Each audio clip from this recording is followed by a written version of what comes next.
الحمد لله وكفى والصلاة والسلام على عباده الذين اصطفى أما بعد فأعوذ بالله من الشيطان الرجيم بسم الله الرحمن الرحيم يا أيها الذين آمنوا استعينوا بالصبر والصلاة إن الله مع الصابرين ولا تقولوا لمن يقتل في سبيل الله أموات بل أحياء ولكن لا تشعرون صدق الله العظيم. گزشتہ جمعہ میں عاشورہ کا دن تھا. عاشورہ کے تعلق سے اور خاص طور سے میدان کربلا میں جو حادثہ پیش آیا اس کے ضمن میں مسلمانوں کا جو رویہ ہے اس کے تعلق سے کچھ باتیں آپ کے سامنے آئی. آج مجھے یہ خیال ہوا کہ کربلا تک تو لوگ پہنچ جاتے ہیں اور وہاں تک پہنچنے کے بعد بیان کے سلسلے کو بند کر دیتے، مطلب وہ کام ختم. ادھر شہادت ہو گئی، اس کے بعد واقعہ پورا ہو گیا. مگر مجھے خیال یہ پیدا ہوا کہ کچھ لوگ اس کے بعد کا بھی سننا چاہتے اور سمجھنا چاہتے. حضرت امام حسین رضی اللہ تعالی عنہ کی شہادت کے بعد پھر کیا ہوا؟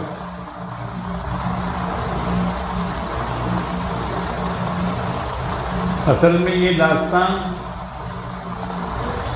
شیعوں نے مرتب کی ہے. ان کے مورخین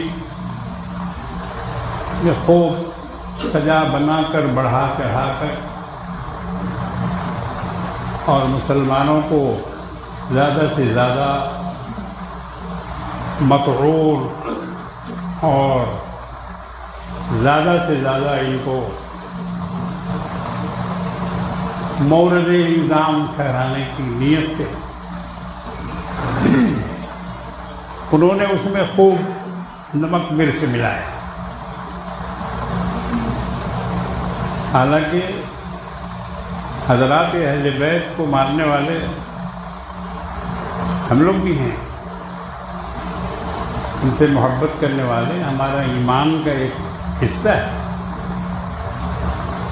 جس کو ان سے محبت نہیں ہے گویا اس کو رسول سے محبت نہیں.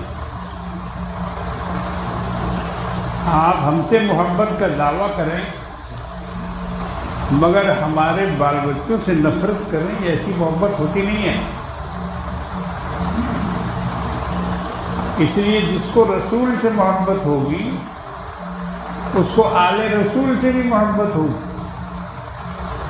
اس کو اعلان کرنے یا کہنے یا بتانے کی ضرورت نہیں ہے. تو جو واقعہ کربلا کا ہم لوگوں کے سامنے آتا ہے اس میں بہت جھول ہے. یہ میں پہلے بھی بتا چکا ہوں. جھول ہے اس بہت جگہ جگہ سے. جب آپ غور کریں گے تو سمجھ میں آئے گی بات.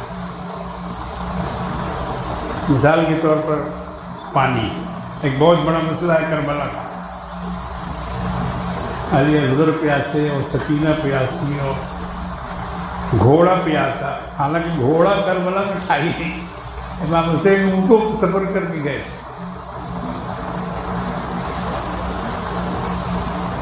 مدینہ سے ملک شام 1000 میل سے زیادہ کا فاصلہ ہے. اور ریگستان میں وہاں گھوڑے کا کوئی کام ہی نہیں، گھوڑے سے اتنے دور نہیں جا سکتا،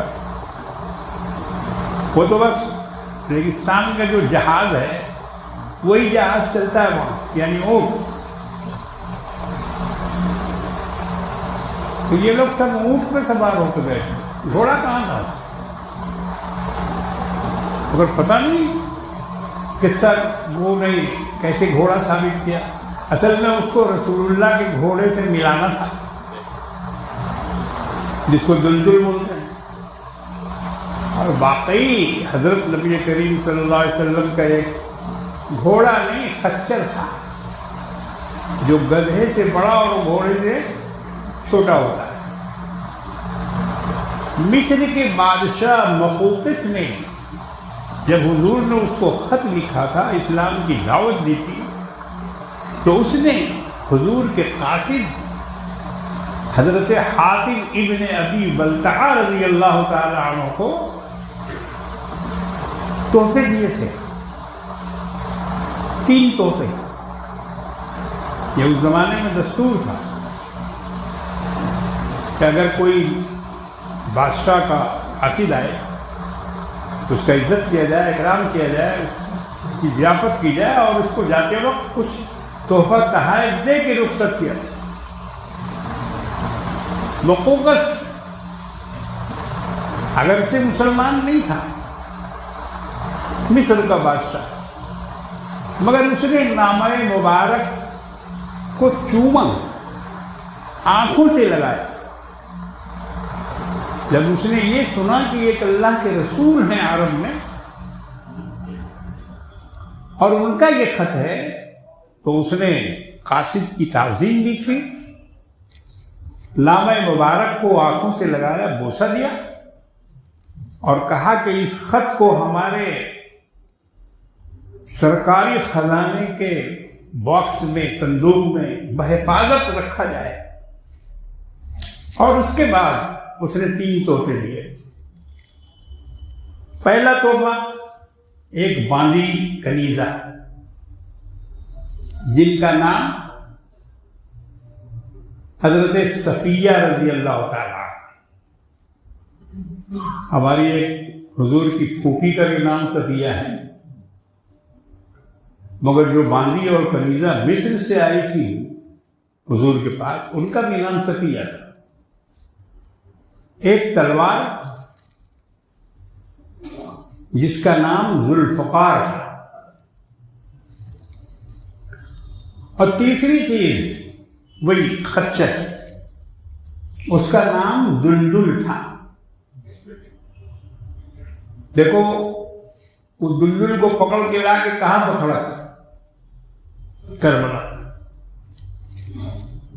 حالانکہ وہ گھوڑا نہیں تھا، تمام تاریخ کی کتاب پڑھ لیجیے، سیرت کی کتابوں میں ملے گا کہ وہ خچر تھا، اس کا نام دلدل تھا، اور وہ تحفہ میں بھیجا تھا مصر کے بادشاہ نے۔ تو نبی کریم صلی اللہ علیہ وسلم کے پاس وہ خچر کچھ دن تک رہا۔ یہاں تو ہم نے خچر نہیں دیکھا، مکے میں دیکھا ہے۔ جس زمانے میں ہم لوگوں نے پہاڑی پہ گھر لیا تھا، کوئی کاروان تو اوپر جاتی نہیں تھی، تو لوگ خچروں پر چڑھ کے پہاڑی پہ چڑھتے تھے۔ بڑا مضبوط ہوتا ہے خچر، اور ایک دم دنا دن وہ پہاڑی پہ چڑھتا جاتا ہے سواری کو لے کر۔ وہ خچر والا دیکھا ہم نے، ابھی بھی ہوگا، اب تو رواج کم ہو گیا گھوڑے خچر کا۔ بہرحال تو میں عرض یہ کر رہا تھا کہ عجیب عجیب باتیں وہاں کے سلسلے میں لوگوں نے لکھ ڈالی، اور لوگ اس پر ٹھہرتے نہیں، سوچتے نہیں، غور نہیں کرتے، اور جب غور نہیں کرتے ہیں تو وہیں سے غلط فہمی کا شکار ہوتے ہیں۔ پانی ایک بہت بڑا مسئلہ کر رہا ہے، اس میں آپ پڑھیں گے تو ہر طرف پیاس پیاس پیاس، مگر کتابوں کے مطالعے سے پتہ چلتا ہے کہ جیسی پیاس کا تذکرہ ذاکرین کرتے ہیں وہ بات نہیں تھی وہاں، بلکہ خود شیعہ مورخین نے لکھا ہے. قاضی ملا شوستری نے اپنی کتاب جلاء العیون میں لکھا ہے، جو ان کی بڑی معتبر کتاب ہے، اس کا اردو ترجمہ بھی ہو چکا ہے. اس میں لکھا ہے کہ جب پانی کی کمی ہوئی خیمہ میں اور لوگ پریشان ہونے لگے پینے کے لیے، نہانے کے لیے، وضو کرنے کے لیے، ظاہر ہے کہ پانی انسان کی بنیادی چیز ہے، ضرورت. جلاء العیون میں لکھا ہے کہ حضرت نے ایک کدال اٹھائی، حضرت امام نے ایک کدالی اٹھائی اور خیمہ سے 10-11-12 قدم ہٹ کر آپ نے اس کدال کو زمین پہ مارا. وہ فارسی کے جملے ہیں، اگر میں پڑھوں گا تو وقت نہیں ملے گا، دیر ہو جائے گی. وہ کتاب فارسی میں ہے، میرے پاس ہے. تو حضرت نے کدال ماری اور کدال مارنے کے بعد پانی کا ایک چشمہ ابلا، فوارہ، آب زلال جوشی، آب زلال و گوارا جوشی، جوش مارا، بہترین پانی اس میں سے نکلنے لگا. حضرت نے سب کو بلایا، اپنے گھر کے تمام مشکیزیں اور پانی رکھنے کی جو بھی چیزیں تھیں سب لوگوں نے بھر لیے، محفوظ ہو گئے. ایک پانی تو ہمیں یہ دکھائی دیا اور دوسرا پانی ہمیں پڑھ کے بڑا تعجب ہوا کہ انہی کے ایک مورخ جو کلکتہ کے رہنے والے تھے اور بہت بڑے اسکالر، جسٹس سید امیر علی، جسٹس سید امیر علی ہائی کورٹ کے جج تھے اور بڑا مطالعہ تھا ان کا. انہوں نے اپنی کتاب دی ٹیچنگ آف اسلام، اسلام کا تعارف، اس میں انہوں نے کربلا کا واقعہ لکھا ہے. ہم نے اس کا ترجمہ پڑھا، وہ کتاب نہیں ہے میرے پاس مگر اس کا ترجمہ ہے. اس میں انہوں نے لکھا کہ سیدنا امام حسین اچھا خود بھی مذہباً وہ شیعہ ہے. یہ سن لیجیے، آپ سن لی نہیں؟ جسٹس سید امیر علی شیعہ مذہب سے تعلق رکھتے ہیں، مگر انہوں نے کربلا کے واقعہ میں لکھا کہ جب حضرت حسین رضی اللہ تعالی عنہ میدان سے لڑ بھڑ کر تھک کر واپس خیمہ کی طرف آئے اور خیمہ کے ایک ستون سے ٹیک لگا کر بیٹھ گئے تو خیمہ کے اندر سے ایک خاتون نے آپ کو پانی کا پیالہ پیش کیا. 10ویں محرم کی بات ہے یہ. کہاں سے آیا پانی؟ وہاں تو دکھاتے ہیں کہ علی اصغر تڑپ تڑپ کے مر گئے، نعوذ باللہ، اور امام حسین نے ان کو گود میں لے کے پانی مانگا اور کسی نے ایک قطرہ پانی کا نہیں دیا. یہ سب سجاوٹ کی باتیں ہیں. اب یقین آیا میں جو کہتا ہوں کہ یہ سب بنائی ہوئی باتیں. میں اس پر مباحثہ کے لیے تیار ہوں، کوئی آئے مجھ کو سمجھائے، یا تو اپنے مورخ کو غلط کرے قرار دے اور یا پھر واقعہ کو غلط قرار دے. مگر پانی کا ثبوت جگہ جگہ ملتا ہے. حضرت عباس علمدار کے بارے میں بھی ہے کہ جب پانی کی کمی ہوئی، پیاس لگی، تاریخ تبری میں ہے کہ حضرت نے ان کو 30 سوار مشق دے کر بھیجے تو وہ فراق سے پانی لے کے آئے. حضرت عباس گئے اور جا کر 30 مشق بھر کر پانی لے آئے. تو میں نے جب اس کو کھنگالا تو جگہ جگہ پانی ملا. اب ہم کیسے کہیں؟ ہمارا تو منہ ان تاریخوں نے بند کر دیا. مگر بہرحال اس میں کاٹ پیٹ کی گئی ہے رونے رلانے کی خاطر. یہ سمجھ لیجیے آپ. آج بھی جو ذاکرین اور شاکرین ہیں اور جو محرم کی مجلسیں کرتے ہیں، ان کا مقصد ہوتا ہے کہ لوگوں میں زیادہ سے زیادہ غم پیدا کرنا، اور بنائی ہوئی بات بولتے ہیں. وہ فلاں نے یہ کہا، فلاں نے یہ کہا، اس کے بعد اس نے جواب دیا، اس کے بعد اس نے. تم تھے وہاں کمنٹری کرنے کے؟ تم نے سنا یا کسی سننے والے نے تم کو بتلایا؟ کون تھا؟ کون تھا؟ وہ تو ایسا بیان کرتے ہیں کہ جیسے کرکٹ کی کمنٹری والا کرکٹ کا بیان کرتا ہے کہ اب گیند اس کے پاس ہے اور وہ دوڑا اور وہ گیا، وہ مارا اور وہ کیا. کمنٹری بیان کرتے ہیں والا کیا. اور کسی جنگ کی کمنٹری نہیں ہے اسلام میں. بڑی بڑی جنگیں ہوئی جن کے سامنے کربلا کچھ بھی نہیں ہے. یاد رکھیے گا، ان واقعات کو زیادہ بڑھا چڑھا کے پیش کرنے کا مطلب یہ ہے کہ جو اسلام کی بنیادی لڑائیاں ہیں اور جن لڑائیوں سے اسلام کی بنیاد پڑی، بنیاد مضبوط ہوئی، حکومت اسلامیہ قائم ہوئی، اس کی جڑیں مضبوط ہوئی،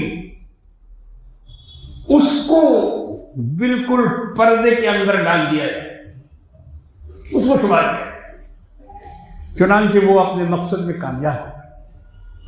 آج کربلا کو بچہ بچہ جانتا ہے لیکن احد کو کوئی نہیں جانتا. جنگ حنین کو کوئی نہیں جانتا. جنگ حنین مدینے سے بہت دور مقام پر لڑی گئی اور یہ آخری جنگ ہے، آخری غزوہ ہے جناب محمد رسول اللہ صلی اللہ تعالی علیہ وسلم.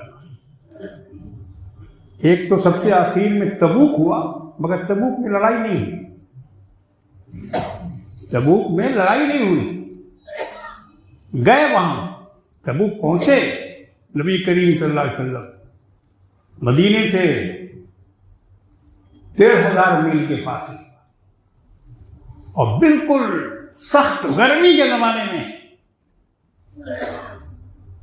دھوپ اور تپش، قحط کا زمانہ، بڑی مشکل سے لوگ تیار ہوئے تھے جانے کے لیے. منافقین نے تو انکار ہی کر دیا تھا. انہوں نے کہا نہیں، یہ اتنی گرمی میں ہم لوگ نہیں جائیں گے، اتنی گرمی میں نہیں جائیں. قرآن میں اس کا تذکرہ ہے. تو تبوک میں کوئی لڑائی نہیں ہوئی. سخت مسئلہ تھا، وہ معاملہ تھا بھوک کا، پیاس کا، دوری کا، سفر کا. لیکن وہ لوگ اسلامی لشکر کو لے کر بھاگ گئے، مقابلہ نہیں کیا. لیکن حنین میں، جنگ حنین میں بڑی سخت لڑائی، اور ایسی لڑائی ہوئی کہ مسلمانوں کو بھاگنا پڑا. بھاگنا پڑا. میدان میں صرف حضرت عباس اور حضور کے ایک اور چچیرے بھائی سفیان بن عبد المطلب کے بیٹے حارث، یہ 2-3 حضرات حضور کے پاس رہ گئے. اور ایسی بدحواسی ہوئی کہ کسی کو حضور کو بھی خیال نہیں رہا. تھوڑی دیر کے لیے اللہ کے رسول نے جب دیکھا کہ یہ لوگ بدحواس ہو گئے ہیں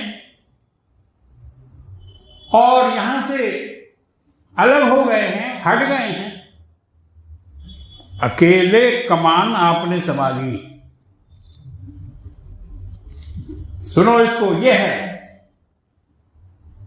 کربلا سے بھی بہت اوپر کی بات ہے. وہ تو ان کے نواسے ہیں مگر یہ ان کے نانا ہیں. یہ دین کے سرپرست ہیں. جب آپ نے دیکھا کہ لوگ چھٹ گئے ہیں، آپ ایک خچر پر سوار، وہاں بھی خچر کا لفظ ہے، گھوڑا نہیں، ایک خچر پر سوار. اور اس میں پھر مورخین نے بڑی مصلحتیں لکھی ہیں خچر کی، کیوں خچر پہ سوار، گھوڑے بھی کیوں نہیں سوار، گھوڑا بھی تو تھا وہاں. مگر وہ اللہ کے رسول کی حکمت تھی، خچر پہ سوار ہوئے. تو لوگوں نے لکھا ہے کہ چونکہ خچر کا رنگ مٹیالہ ہوتا ہے اور مٹی کے ساتھ ہو جاتا ہے، اس لیے وہ نظر نہیں آتا جلدی.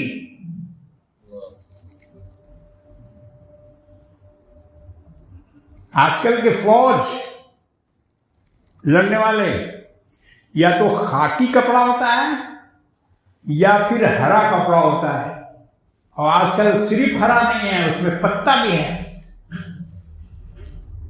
اس میں پتا بھی بنا ہوا ہے. یہ کس لیے ہے؟ کہیں بھی چھپ کے رہے گا فوجی، درختوں میں مل جائے گا، اوپر سے ہیلی کاپٹر سے جہاز سے وہ فوجی نظر نہیں آئے گا، وہ درختوں کے ساتھ مل جائے گا.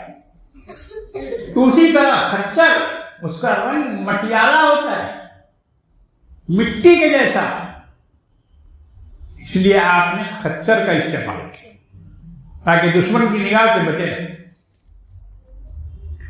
اور گھوڑا بہت تیز رفتار ہوتا ہے، تو گھوڑے میں یہ خطرہ تھا کہ وہ تیز رفتاری سے دوڑ کر دشمن کے لشکر میں چلا جائے گا.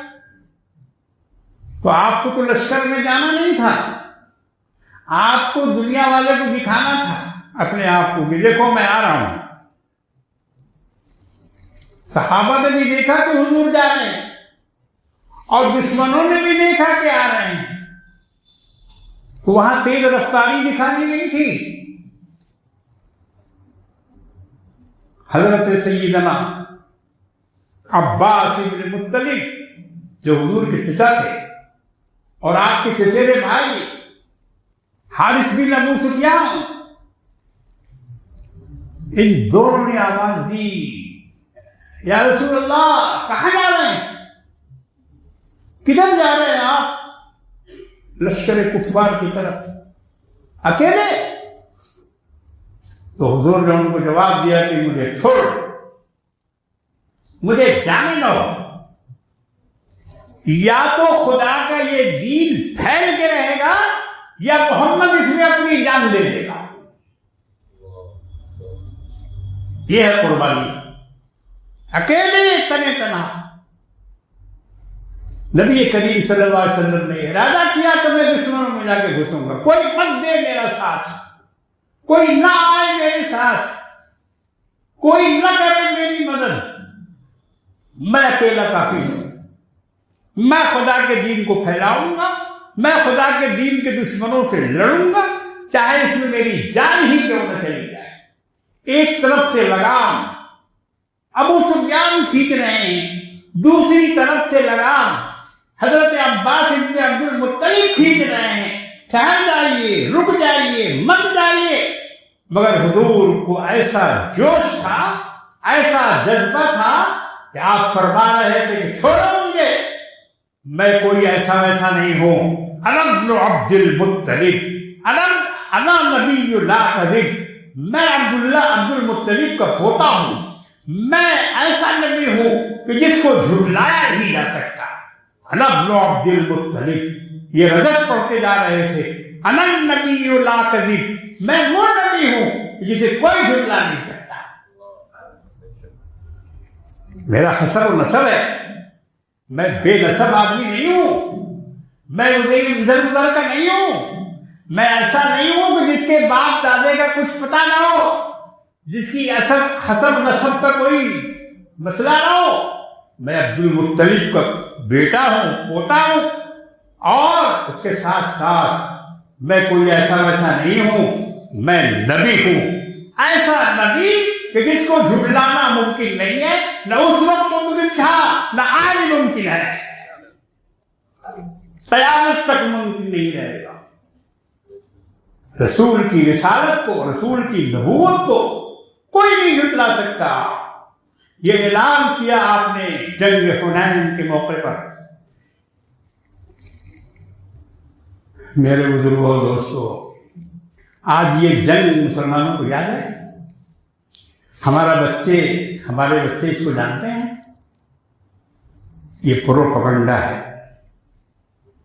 کربلا کو سامنے رکھ کر ڈھول کے ذریعے، تاشے کے ذریعے، تازیہ کے ذریعے، تماشا کے ذریعے، خرافات کے ذریعے، اچھل کود کے ذریعے سب سے اوپر کر دیا، اب باقی کو تمام کو نگاہوں سے غائب کر دیا۔ نہ کوئی مولوی بیان کرتا ہے، نہ کوئی مولانا بیان کرتا ہے، نہ کوئی واعظ بیان کرتا ہے۔ جی شہادت کا جلسہ کیجیے تو آ کے بیٹھیں گے اور کربلا سے شروع کریں گے۔ اس سے پہلے کیا ہوا بھائی؟ کربلا سے پہلے بھی کچھ ہوا یا کچھ نہیں تھا؟ کچھ نہیں تھا۔ یہ کربلا ہوا کیسے؟ اس کی جڑ پکڑو، اس کا سرا ڈھونڈو، پہلے دیکھو تو اسلام کے لیے لوگوں نے کیسی کیسی قربانیاں دی ہیں۔ سیدنا امیر حمزہ رضی اللہ تعالی، ان کو اللہ کے رسول نے سید الشہداء قرار دیا، تمام شہیدوں کا سردار۔ آج بعض لوگوں نے یہ لقب چوری کر لیا اور سیدنا امام حسین کے لیے استعمال کرنے لگ گئے، بڑے بڑے بینروں میں لکھنے لگ گئے، مگر یہ چوری ہے۔ حضور نے اپنے چچا کو یہ لقب دیا تھا، اور یہ سرکاری خطاب ہے، یاد رکھو، سرکاری خطاب تو کوئی چھین نہیں سکتا۔ لاکھ لکھ لے، پڑھ لے، بینر بنا لے یا جو بھی کر لے، مگر سرکاری خطاب جو ہے حضور نے اپنے چچا کو دیا۔ کون چچا؟ وہ پیارے چچا جو آپ کے رضاعی بھائی بھی تھے، دوس شریک بھائی بھی تھے، سیدنا امیر حمزہ رضی اللہ تعالی عنہ، جس کو حضور نے فرمایا اسد اللہ و اسد رسولی، خدا کا شیر اور خدا کے رسول کا شیر۔ ہر جمعہ میں خطیب اس کو پڑھتا ہے۔ آپ کو ایک بات چلتے چلتے بول رہا ہوں، خطبہ میں 4 خلفاء کا نام لیا جاتا ہے۔ بعض لوگ اس کو کہتے ہیں کہ بدعت ہے، مگر وہ اس کی تہ تک نہیں پہنچتے، حالانکہ بدعت نہیں ہے۔ ابو بکر، عمر، عثمان، علی، فاطمہ، حسن، حسین، حمزہ، عباس، ان کا ذکر ہمارے یہاں خطبوں میں کیا جاتا ہے۔ اہل سنت والجماعت کی بات کر رہا ہوں۔ کیوں کیا جاتا ہے؟ اس لیے کہ یہ ہمارے اکابر ہیں، ہمارے دین کے ستارے ہیں،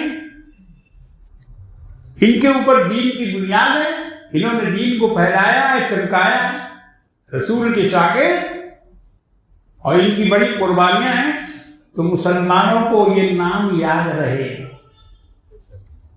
سن لو، ہر جمعہ کے خطبے میں یہ ناموں کو پڑھنا سنت ہے، تاکہ تمہارے ذہن میں ان کا نام محفوظ رہے۔ اگر خطبہ میں نہ پڑھا جائے تو کوئی جانتا بھی نہیں عمر کو، نہ عثمان کو، نہ علی کو، نہ حمزہ کو، نہ عباس کو۔ یہ تو خطبہ والے یاد دلاتے رہتے ہیں کہ یہ ہمارے اکابرین ہیں، یہ ہمارے چاند ستارے ہیں، یہ ہمارے دین کے درخشندہ آفتاب و ماہتاب ہیں۔ تو سیدنا امیر حمزہ رضی اللہ تعالیٰ عنہ کو حضور نبی کریم صلی اللہ علیہ وسلم نے سید الشہداء کا خطاب دیا، تمام شہیدوں کے سردار۔ ان کی شہادت دردناک شہادت میدان احد میں ہوئی۔ آج کتنے لوگ جانتے ہیں؟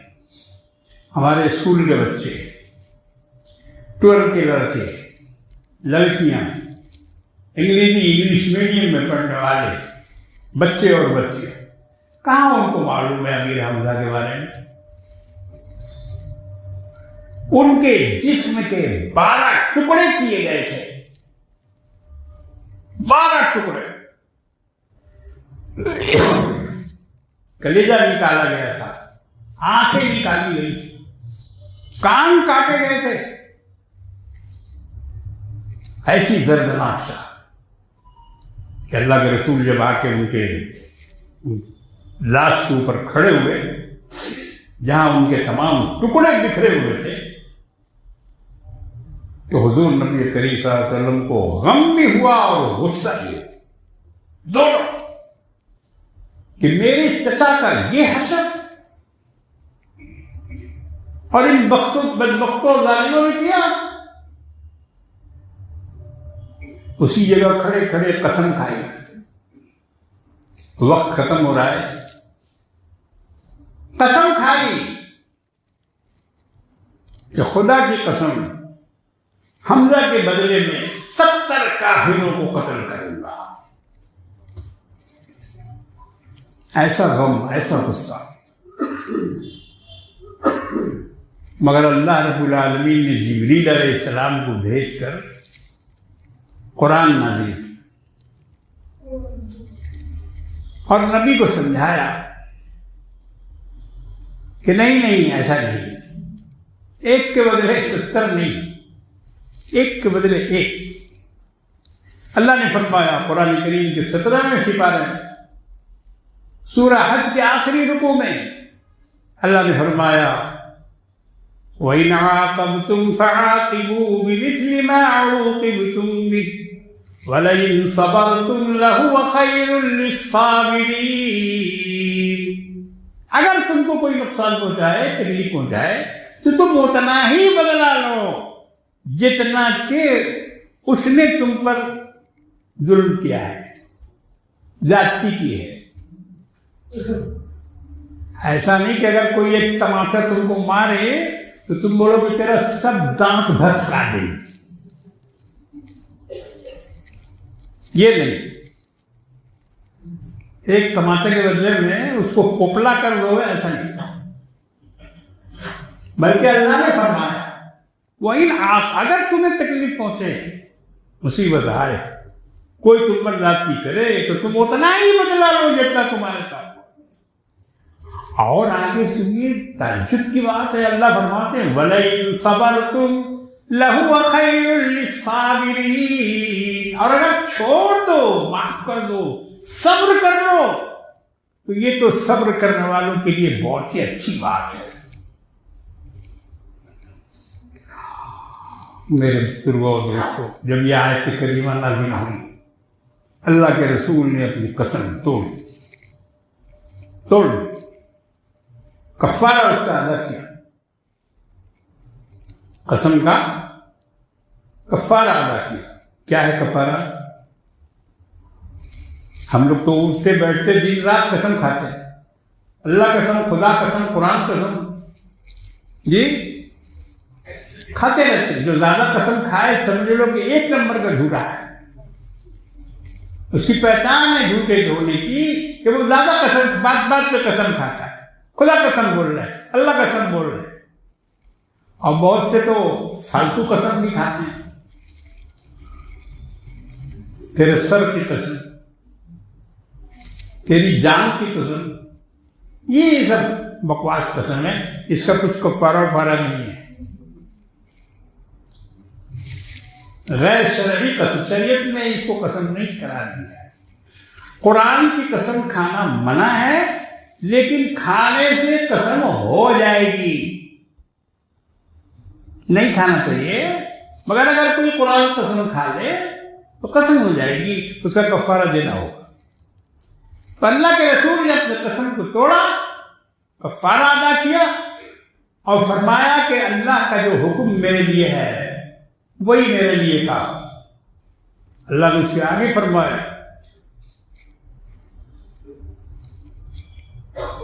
وَاصْبِرْ وَمَا صَبْرُكَ إِلَّا بِاللَّهِ، اور صبر کیجئے کیونکہ آپ کا صبر تو اللہ کے لیے ہوگا۔ وَلَا تَحْزَنْ عَلَيْهِمْ، آپ اس کا غم نہ کریں ہیں میرے محبوب۔ وَاصْبِرْ وَمَا صَبْرُكَ إِلَّا بِاللَّهِ وَلَا تَحْزَنْ عَلَيْهِمْ، اور اس پر آپ کوئی غم نہ کریں۔ میرے بزرگوں اور دوستوں، وقت ختم ہو گیا، باتیں بہت ساری تھی، میں سوچ کے آیا تھا مگر وہ ہوا نہیں وقت کی کمی کے خیال سے۔ اس میں کئی ایک چیزیں ہیں جس کو آپ کو سمجھنا چاہیے۔ کربلا کے بعد انشاءاللہ آئندہ جمعہ میں اس میں لفظ اہل بیت ہے، اس کو سمجھیے، لفظ آل رسول ہے، اس کو سمجھیے، اور اس کے علاوہ کئی ایک چیزیں ہیں جو لوگوں کو سمجھنا چاہیے تاکہ عقیدہ گڑبڑ نہ ہو، خلط ملط نہ ہو۔ انشاءاللہ تعالی اگلی جمعہ میں اللہ نے صحت و عافیت کے ساتھ ہمیں اور آپ کو رکھا تو ہم آپ کے سامنے ان باتوں کو انشاءاللہ رکھیں گے۔ آج کی بات میں یہی ختم کرتا ہوں۔ وآخر دعوانا الحمدللہ۔